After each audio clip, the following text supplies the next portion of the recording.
Trëndafili i bardhë. Në një qytet të mbuluar nga dimri, ku bora qëndronte me javë të tëra mbi çatit gri, jetonte një lule shitës i moshuar, me emrin Sokol. Ai shiste vetëm një lloj lule, trëndafila të bardhë.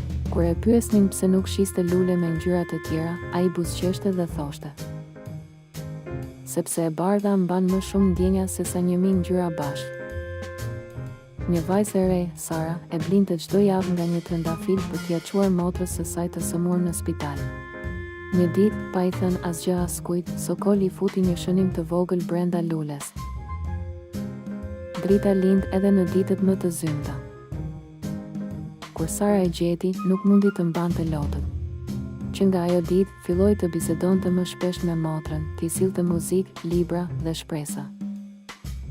Pas disa muajsh, motra u shërua. Dhe ditën që dolën nga spitali, të dyja shkuan te lulishdeja e Sokolit me nga një trëndafil të bardhë në dorë për ta falendëruar. Ai nuk tha asgjë, vetëm i përqafoi dhe u dha nga një trëndafil tjetër. Sepse në heshtje, lule shitësi kishte mbjellë më shumë dashuri se gjithë qyteti bashkë.